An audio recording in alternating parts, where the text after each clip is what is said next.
ታዋቂው አርቲስት ራሄል ጌቱ ጌታን በመቀበል አዲስ የህይወት ምዕራፍ መጀመሩን በአሁኑ ሰዓት በስፋት በተለይ ሰዎች እምነቱን ቀየረ ይሉኛል፣ እውነቱ ግን ሌላ ነው ብሏል። እንስማው። እንጤ ቸርች ሄጄ የሆንኩትን ልነግራችሁ ነው። ሰላም ውድ የተከበራችሁና የተወደዳችሁ የዚህ ቻናል ቤተሰቦች እንዴት ናችሁልኝ? ሰሞኑኛ ወቅታዊ አነጋጋሪ የሆነ ጉዳዮችን ይዤላችሁ ቀርቤያለሁ። ለቻናላችን አዲስ ከሆናችሁ ቻናላችንን ሰብስክራይብ ምንለቃቸው እንደምንዶች ልጆች ቤተሰቦች ዛሬ በመጀመሪያ ማሰማችሁ ምንድነው ታዋቂዋ ድምጻዊ ራሄል ጌቱ ወደ ፕሮቴስታንት እምነት ተቀላቀለች፣ እንዲሁም ደግሞ ሃይማኖቷን ቀየረች እየተባለ ይገኛል በዚህ ሰዓት ላይ በስፋት ይሄን ደግሞ መረጃም ሰምተን ነበር። ታዋቂው አርቲስት ራሄል ጌቱ ጌታን በመቀበል አዲስ የህይወት ምዕራፍ መጀመሩን በአሁኑ ሰዓት በስፋት በተለይም ደግሞ በፌስቡክ ላይ ይሄ ዜና እየተነገረም ይገኛል። ምንም እንኳን እስካሁን ከአርቲስቷ የተባለ ነገር ባይኖርም ይሄ ዜና በስፋት እየተሰራጨም ይገኛል። እንደምትመለከቱትም በወንጌል አማኞች ዘንድ እጅግ ከሚወደዱ ዘማሪዎች መካከል አንዷ ከሆነችው መስከረም ጌቱ ጋር የተነሳችው ፎቶ ከዜናው ጋር በአሁኑ ሰዓት በፌስቡክ ላይ በተለይም ደግሞ እየተሰራጨም ይገኛል። በዚህ ጉዳይ ላይ ተጨማሪ መረጃ የማገኝ ከሆነ ወዲያው የማሳውቃችሁ ይሆናል። መልካም ቀን፣ መልካም ውሎ።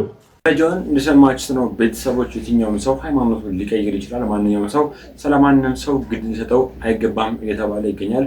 ሁሉም ሰው የሚያደርገውና የሚከተለውን እምነት ያውቃል።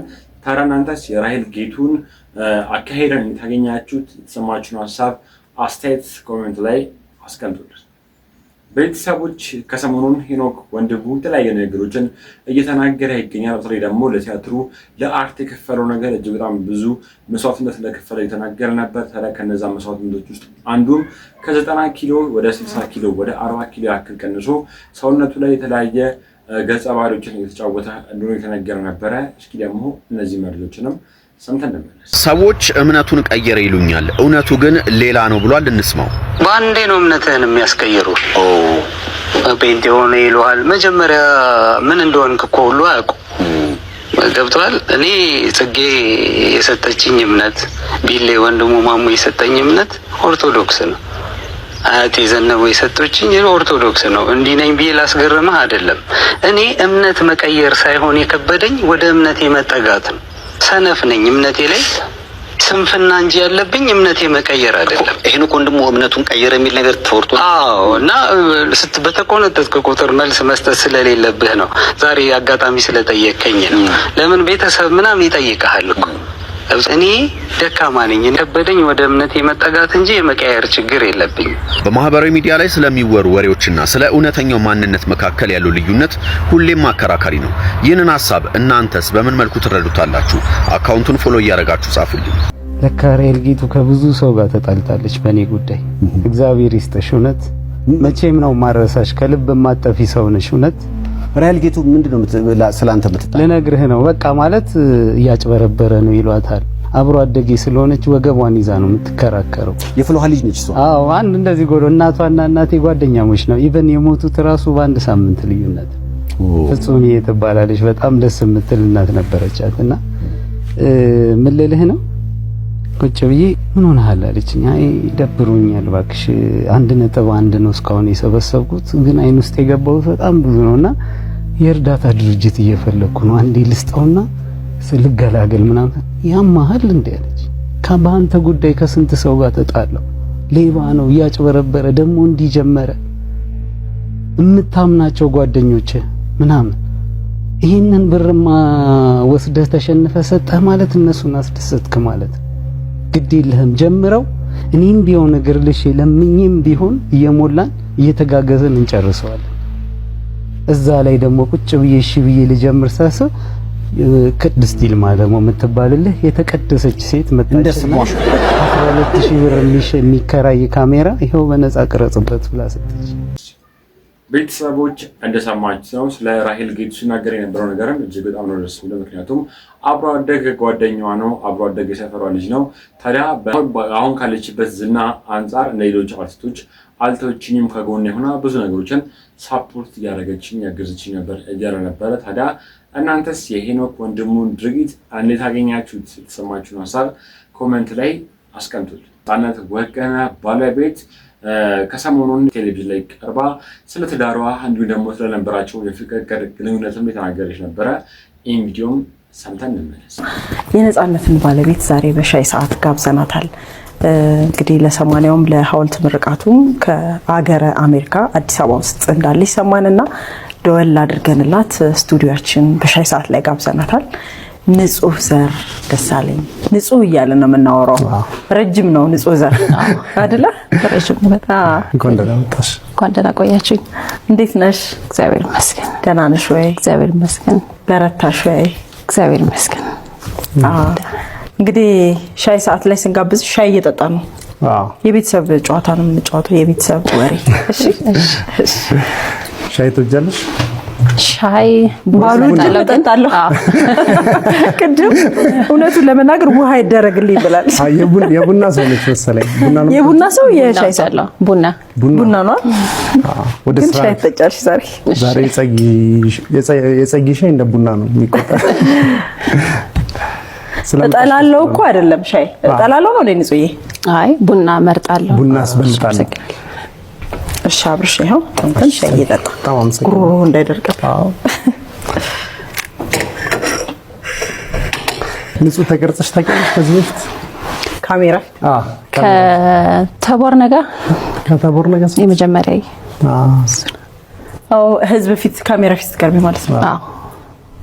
ዛሬ ሁለተኛ በሻይ ሰዓት የአርቲስት ሚስት ሆኖ ካሜራ ፊት ኦፍ ኮርስ አይቀርብም እኮ እነሱ ናቸው። ግን እንዴት ነው ስሜትሽ? ይሄ ህዝብ ፊት መቅረብ ያንቺ ባህሪ አለ፣ ነፃነት ነው። በዛ ላይ ደግሞ ነፃነት እንኳን አይደለም ካሜራ ፊት ሰውም እንዲህ ተሰብስቦ ካለ ያንን ቦታ የሚያደምቅ ሰው ነውና ተቃራኒ ይመስለኛል ባህሪያችሁ አይደለ? በጣም የተለያየን። ምን ይልሻል? በካሜራ ዙሪያ አንድ ለቤተሰብ ይበቃል ነው የሚለውና እንደዛ ነው የሚለው። የሚቆጨኝ ነገር አይኑ ቤተሰቦቼ ጓደኞቹ ከአርብ ጀምሮ ነበረ አብሯቸው የነበረው። እኛ ያን እድል አላገኘንም። አጠገቡ ደርሰን አልነካነውም፣ አልተሰናበትነውም።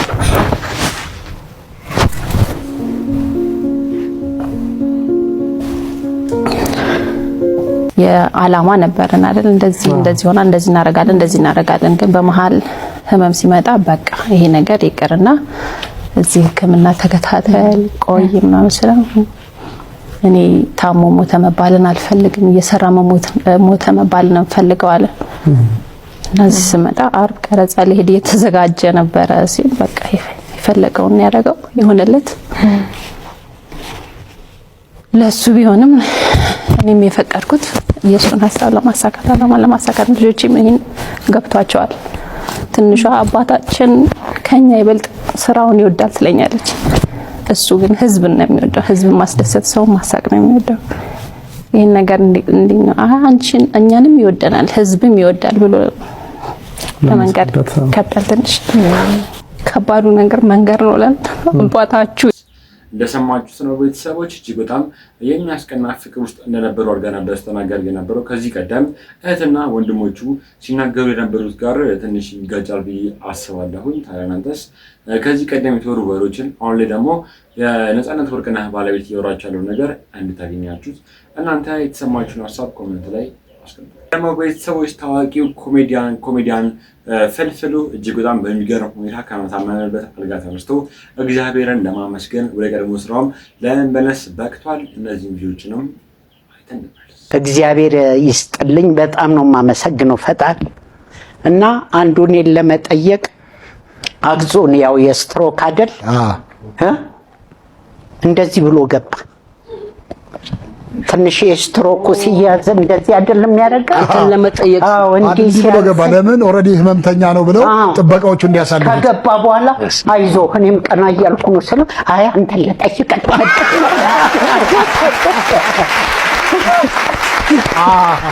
ብዙ ሰው ያው ስለማይገባ ስለነበረ ይሄ ሲስተም ነው የተጠቀመው። አንደኛው ሱፍ ነው ምንድነው ለብሶ እሱም አርጉ እንደው ለሚዲያ ምን ከሆነ እኔ እንጃ። ገባና ቤት ሲመጣ ባለቤቴ ያው ብዙ ሚዲያ ላይ ሩቅ ነች መሰለኝ እንደኔ ቴሌቪዥኑም እንደሚሰራ እኔ እንጃ። እና አንዱ ሱፍ አርጎ መጣ። ዘፋኝ ነው ብላ አስገባቸው። ከገባ በኋላ እግሬ ላይ ወደቀ። ትንሽ በዚህኛው በኩል ያለው ይሸልል የለ እግሬ በሚሰማው በኩል ወደቅ አልኩት። አልገባኝማ ምንድነው ምናምን ስለው አይ እንዳንተው ነው የሚያመኝ አሳከመኝ አለ።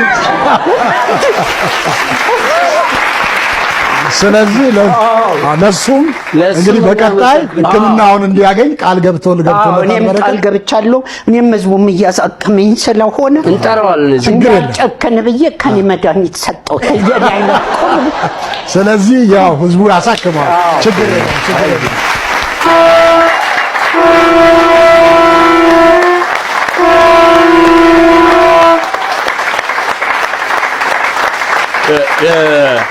እናትና ልጅ አይለያዩም። የቁልፍ መያዣውም ደግሞ እመቤቴ ልጇን አቅፋ ነው። በቃ ከእጅ እንዳትለየው።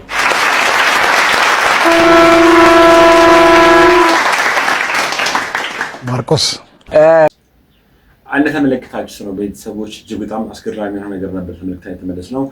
ለሰው በሰው ማይቻል በእግዚአብሔር ይቻላልና ታዲያ እጅግ በጣም ታሟል ተብሎ እጅግ በጣም ብዙ ሰዎች እግዚአብሔርን እየለመኑ የተማጸኑት ነበር። ታዲያ ዛሬም እነዚህ ወደ ቀድሞ ስራው ተቀላቅለው ጓደኞች ጋር ቆመው እግዚአብሔርን ለማመስገን በቅቷል።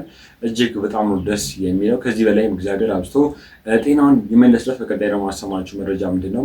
በፊንቴክ ኢንቨስትመንት ግሩፕ ዙሪያ የተለያዩ አርቲስቶች እንደታሰሩ ሁላችንም የምናውቀው ጉዳይ ነው። ታዲያ መንሱር ጀማልም እጅግ በጣም ጠለቅ ያለ ክስ እንደተመሰረተበትም የተነገረ ነበረ። እስኪ ደግሞ ይሄንም ሰምተን በቲክቶከሩ መንሱር ጀማል ላይ ፍርድ ቤቱ የመጨረሻ ውሳኔ ሰጠ። በዋስትና ጥያቄ ላይ ዛሬ የነበረው የፍርድ ቤት ውሎ ምን ይመስላል? በአጭሩ አቀርባለሁ። በነ ሰራዊት ፍቅሬ የክስ መዝገብ የተከሰሱት ቲክቶከርና አርቲስቶች ዛሬ ረፋድ በከፍተኛ ፍርድ ቤት ልደታ ምድብ ሁለተኛ ልዩ ወንጀል ችሎት ቀርበው ነበረ። 6 ተከሳሾች በዋስትና ተፈተው ከውጭ ሲቀርቡ መንሱር ጀማል ከእስር ቤት ቀርቧል። ፍርድ ቤቱ ቀደም ባለው ቀጠሮ ለሌሎቹ ተከሳሾች በ400 እና በ500 ሺህ ብር ዋስትና ከእስር ውጡ ባለበት ወቅት የቲክቶከር መንሱር ጀማልን ዋስትና ለመወሰን ለዛሬ ግንቦት 10 ተለዋጭ ቀጠሮ መስጠቱን በዛሀበሻ ዜና መዘገባችን ይታወሳል። በዚህ መሰረት አቃቤ ሕግ መንሱር ጀማል በዋስ ቢወጣም ተመሳሳይ ወንጀል ሰርቶ በድጋሚ ሊመጣ ይችላል፣ ለህብረተሰቡም ጥሩ ምሳሌ አይደለም፣ ቀደም ሲል በቁጥጥር ሲውልም በመከራ ስለያዝነው የዋስትና መብቱን እንቃወማለን በማለት አሳስቦ ነበረ። በዚህ ማሐሰቢያ ላይ የተከሳሽ ጠበቃዎች የጽሑፍ ምላሽ እንዲሰጡ ካደረገ በኋላ በዛሬው ቀጠሮ የአቃቤ ሕግን ሐሳብ በመቀበል የመንሱር ጀማልን የዋስትና መብት ሊነፍግ እንደቻለ ከችሎቱ ሰምተናል። በቀጣይ በሁሉም ተከሳሾች ላይ በቀረበባቸው ክስ ላይ መቃወሚያ ለመስማት ለሰኔ 11 ቀን 2018 ዓ.ም ተለዋጭ ቀጠሮ መስጠቱን የዛሀበሻ ዘጋቢዎች ገልጸዋል። ሰዎች እንደተመለከታችሁት ነው። የተለያዩ አርቲስቶች ሰዓት ላይ በዋስ እንደወጡ የተነገረ ነበር። ታዲያ መንሱር ጀማል ብቻውን ደግሞ እንደቀረም የተወራ ነበር። ታዲያ እጅግ በጣም ብዙ ሰዎችም የተለያየ ሀሳብና አስተያየት እየሰጡ ነበረ። እናንተም በዚህ ጉዳይ ላይ የተሰማችሁን ሀሳብ ኮሜንት ላይ አስቀምጡ። እጅግ በጣም ያስገርማል። ይህ የፈጣሪ ተአምር ብቻ ነው። ሁላችሁም እስቲ ለሕፃኗ ፈጣሪን አመስግኑ። ትላንት 51 ተሳፋሪዎችን አሳፍሮ ሲጓዝ የነበረ የህዝብ ማመላለሻ ተሽከርካሪ በድንገት በመገልበጡ ምክንያት እጅግ ልብ የሚሰብር እና አሳዛኝ አደጋ ደርሷል። በተሽከርካሪው ውስጥ የነበሩ ወገኖቻችን ላይም ቀላልና ከባድ የአካል ጉዳት ደርሶባቸዋል። ይሁን እንጂ አደጋው በደረሰበት ስፍራ የደረሱት የፌዴራል ፖሊስ አባላት ያዩት ነገር እጅግ በጣም አስገራሚ ክስተት ሆኗል። በዚያ ሁሉ ጩኸት፣ ደምና ስቃይ መሃል ይህች ሕፃን ያለምንም ጭረትና ጉዳት በጽኑ የቆሰለች እናቷ አጠገብ ቁጭ ብላ ምንም እንዳልተፈጠረ ስትጫወት ተገኝታለች። ይህ ክስተት በሰው አእምሮ የማይመረመር ፈጣሪ ለንጹሃንና ረዳት ለሌላቸው ምስኪኖች እንዴት ባለ ልዩ ጥበቃና ደራሽ እንደሚሆን በተግባር ያሳየ ታላቅ ማሳያም ሆኗል። ፈጣሪ ይመስገን። ቪዲዮቹን እንደተመለከታችኋቸው ነው። የተለያዩ ሀሳብና አስተያየትን የሚለዋወጡ ቪዲዮች ነበረ አይተን የተመለስነው። ታዲያ እናንተስ ቪዲዮቹን እንዴት አገኛችኋቸው? በቀጣይ ደግሞ ማሰማችሁ መረጃ ምንድን ነው? እጅግ በጣም በሚገርም ሁኔታ ዶክተር ዘበነ ለማ የፕሮቴስታንቶች ቸርች ተገኘው እያሉ ነበር። ታዲያ ለምንድን ነው የተገኙት? ይህን ቪዲዮ አይተን እንመለስ። ጴንጤ ቸርች ሄጄ የሆንኩትን ልነግራችሁ ነው። ምን ሆነ? ለቅሶ ነበር። ለቅሶ የማውቃቸው ሰዎች ወንድም አርፎ ነው። ግማሹ ህዝብ ኦርቶዶክስ ነው። ግማሹ ህዝብ ደግሞ የፕሮቴስት አማኝ ነው። ፕሮቴስታንት እምነት የሚከተሉ ናቸው። ለቅሶ የፕሮቴስታንት ቸርች ውስጥ ነው። እኔ እዛ ለቅሶ ልደርስ ክርስቲያኖች ስላሉ ኦርቶዶክሳውያኑ ሄድኩኝ። እዛ ቁጭ እንዳልኩ አንድ ትልቅ ሰው መምህር ትንሽ የእግዚአብሔር ቃል ብትነግረን አሉኝ። የሄድኩት አጠገቤ አንድ ካህን አሉ። የኛ የደብረ ገነት መድኃኔዓለም ቄሰ ገበዝ ሊቀ ጉባኤ ቀሲስ መኳንንት ጋር አብረን ይሄን ነው እና አይ አልኩኝ። እኔ ቀድሞ ነገሮችን እግዚአብሔር ይመስገን ዝም ብዬ አውቃቸዋለሁ ምን ሊሆን እንደሚችል እና አይ አልኩት ያንን ወንድማችን ያን ሰው አይ እኔ እንኳን ለማስተማር እችላለሁ፣ ግን ፍቃድ መገኘት መጠየቅ አለበት ስል ሊቀ ጉባኤ ደግሞ አይ ትላንትና እኮ እኔና ሊቀ ብርሃናት መምህር ነህሚያ መተን አስተምረናል፣ ስለዚህ ምንም ችግር አይኖርም አስተምረናል። እነሱ እንግዲህ እኛ ካስተማርን አይ ለርሶም ይፈቅዳሉ አሉኝ ሊቀ ጉባኤ። አሁን እኔ እንዳልኳችሁ ነው። ያን ሰው ሄድና አነጋግርና ፓስተሩን ከዛ በኋላ ማስተማር ይችላል። ምክንያቱም ዝም ብዬ ተነስቼ አላስተምርም። የመጣሁበት የኔ ቤት አይደለም፣ ሲፈቀድ ነው ማስተምረው። ትላንት ግን ሁለቱ የኛ ካህናት አስተምረዋል። ከዛ በኋላ ሄደ ያ ሰውና ትንሽ ቆየ። ለሊቀ ጉባኤ ምን አልኳቸው? ሊቀ ጉባኤ ለኔ የሚፈቅዱ አይመስለኝም፣ ለኔ የሚፈቅዱ አይመስለኝም። እኛ አስተምረናል፣ ትላንት ለኛ ፈቅደዋል አሉ። አይ ጥሩ፣ ግን ለኔ አይመስለኝም። በኋላ ቆየ ትንሽ፣ መጣ ያ ሰው። ያሳዝናል ያሳዝናል አለ። አይ ምን ነው አልኩት። አይ መጀመሪያ ላይ ቤተሰቦቹ ከፈቀዱ እኔ ምን ቸገረኝ አለ ፓስተሩ፣ እኔ ምን ቸገረኝ አለ። ከዛ በኋላ እዛ አንድ ዘመድ ነበረችና እንዴ መምህር ዘበነ ናቸው አይደለ? ምን ችግር አለ? እግዚአብሔር ቃል የሚነግሩት ያስተምሩ አለች። እችም የምትለው ሴት የፕሮቴስታንት አማኝ ነች። በነገራችን ላይ ፕሮቴስታንቶች የተለያየ እንትን አላቸው፣ መልክ አላቸው። አሁን ለምሳሌ ትላንት ያስተማርኳችሁ ትምህርት አለ። ድንግል ማርያምን የሚጠላውን ያን ወታደር እንዴት እንዳደረገው የሚያሰው እንዴት እንዳደረገ እንደዛ የሚጠሉ ሰዎች አሉ። አንዳንዶች ደግሞ ድንግል ማርያምን እንዴ የአምላክ እናት አይደለችም እንዴ የሚሉ አሉ። የድሮ ጴንጤና የአሁን ጴንጤ ይለያያል ብዬ ከዚህ በፊት ጀምሮ የምነግራችሁ ብዙ ነገሮች አሉት። እና አሁን እቺ የፕሮቴስታንት አማኝ ነች፣ ወይም በተለምዶ ጴንጤ ነው ጴንጤ ነችና እንዴ ያስተምሩ አለች፣ እዛው ቆማ ማለት ነው። ከዛ ከቤተሰብ ነች። ሌሎችም እንዴ ምን አለ ምናምን ሲሉ ፓስተሩ ለካ መጀመሪያ ያንን ያለው ቤተሰቦቹ ሰውየው ቤተሰቦቹን አይጠይቅም ብሎ ነው ሄዶ ስንቱን ይጠይቃል ለቅሶ ቤት። ግን እዛ ጋር ሰዎች ወዲያውኑ መልስ ሲሰጡ ይሄው እነሱ እኮ አሉ አልኩት አለ ፓስተሩ። አይ አያስተምርም፣ ዝም አያስተምርም።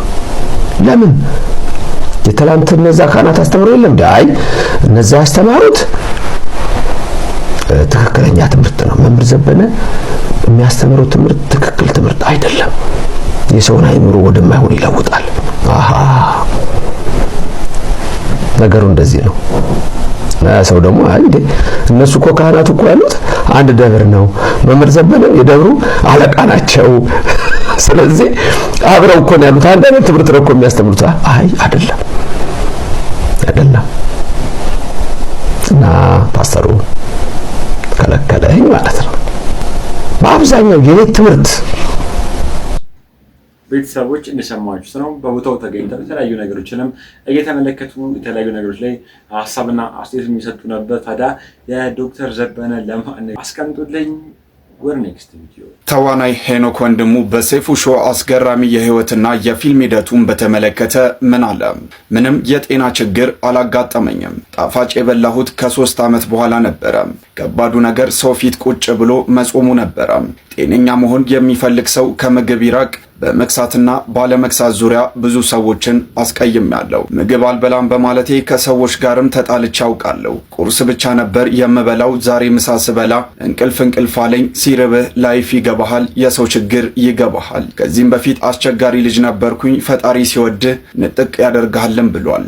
94 ኪሎ ነበርኩኝ፣ አሁን 41 ኪሎ ነኝ። የበፊት የሰውነት አቋሜ ላይ አልመለስም፣ ምናልባት 10 ኪሎ ብጨምር ነው ብሏል። የሰው አይን ውስጥ መግባት በጣም ከባድ ነው። ብዙ ሰው አስቸግሬ ነው ፊልሜን የጨረስኩት። በቸገረው ህዝብ መሃል ገብተ ብር አምጡ ማለት ቅንጦት ነው ብሏል። ታዲያም መሸማቀቅ በኔ ይብቃ፣ አክተር አግዙኝ ሲል ማገዝ አለብን። ማህበራዊ ሚዲያ ላይ በሚሰጡኝ ኮመንቶች ሁሉ ሰው የሚወደኝ ይመስለኝ ነበር። በሶስተኛው ቀን ብሩ ሞልቶ የምጨርስም ይመስለኝም ነበር ብሏል። ነገር ግን ሁሉም ሰው ጆተኒ ሆኗል። ያለ ፍራንክ አይሰራም። አካውንቴ ላይ 12 ብር እስኪ ቀረኝ ድረስ ነው ፊልሙን የሰራሁትም ብሏል። አክተር ያለ ኦዲየንስ ባዶ ነው። ልጄ ታመሜን የመሰልኳት ለማሳመን ብዙ ጥሪ ያለው 6 ዓመት ስራ አልሰራውም። ጓደኞቼ አግዘውኛል፣ ከወደኩበትም አንስተውኛል። አሁን 35 ዓመቴ ነው። የኖርኩት ግን ይቺን 5 ዓመት ነው ብሏል። ፊልሙ ካለቀ ከሰኞ በኋላ ጓደኞቼ እንደ ቴኒስ ኳስ እየተቀባበሉ ምግብ አበሉኝ። ቦክሰኞቹ ቤተሰቦቻቸውን ጥለው ከኔ ጋር 4 ዓመት ቆይተዋል። ሰው ካዋጣልኝ ውጪ መኪናዬን ሽጬ 3 ዓመት በእግሬ እየሄድኩኝ ነው ፊልሙን የጨረስኩትም ብሏል። ታዲያ ከፊልሙ ጋር ያልተስማማ ነገር አይስማማኝም።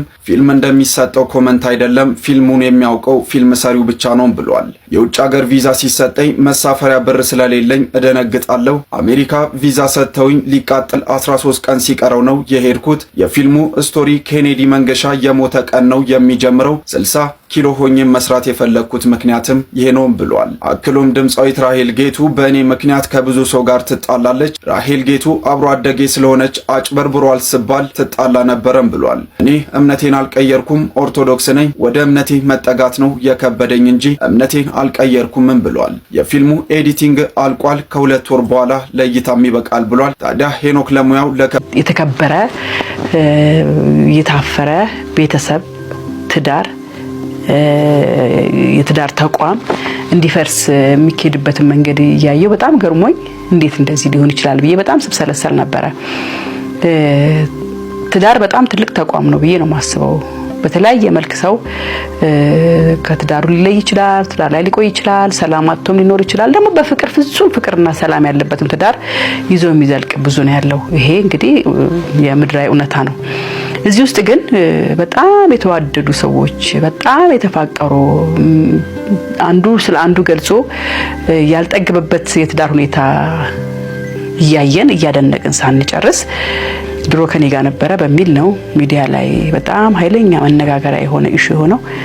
ድሮ ከኔ ጋር ነበረ፣ ለገባይ ነበረ፣ ቪዲዮ ማዘጋጅቼ ነበረ፣ ግን ደግሞ እኔን ጥሎኝ ከዴና ገባ የሚል ነገር ነው በጣም ኢሹ ሆኖ ሰሞኑን መነጋገሪያ የሆነው።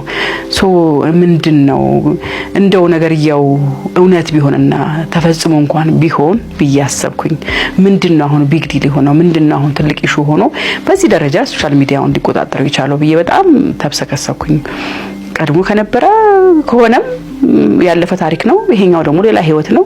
ይሄኛው ሰላማዊ ህይወት ነው። ይሄ ውጤታማና በደንብ ልጆችም እየተፈጠሩበት ያለ ቆንጆና የሚያስቀና ትዳር ነው።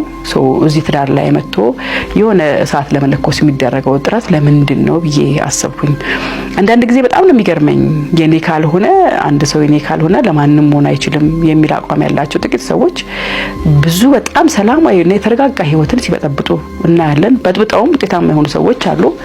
ግን ደግሞ ምንም ሊያገኙ የሚችሉት ጥቅም ምን እንደሆነም ለራሳቸው እንኳን ይገባቸዋል ብዬ አላስብም። የሚያደርገው ሰው እንኳን ጥቅሙ ምንድነው ብሎ ቢጠየቅ የሚያውቀውም አይመስለኝም። ምናልባት የበቀል መንፈስ ያለው ሰው፣ ምናልባት ሰላማዊ ህይወትን ማየት የማይፈልግ ሰው፣ ምናልባት ፍቅር ይሁን እልህ ይሁን በቀል ይሁን ስሜቱ ምን እንደሆነ ሳያውቀው ግን ወደፊት እንደ ጋሪ ፈረስ የሚሄድ ሰው የሚያደርገው ሪአክት የሚያደርግበት መንገድ የሚያመጣው ዳሜጅ ከባድ ነውና ብዙ ነገሮች መረጃዎች ለማውጣት ፎቶ አለን፣ ይሄ አለን፣ መረጃ አለን፣ አውጣለው ምንድነው ቤተሰቦች ቪዲዮ እንደተመለከታችሁት ነው እጅግ በጣም ብዙ ሰዎችን ሲያስገርምና እጅግ በጣም ብዙ ሰዎችን መረጃውን ሲቀበሉት የነበረ ቪዲዮ ነው።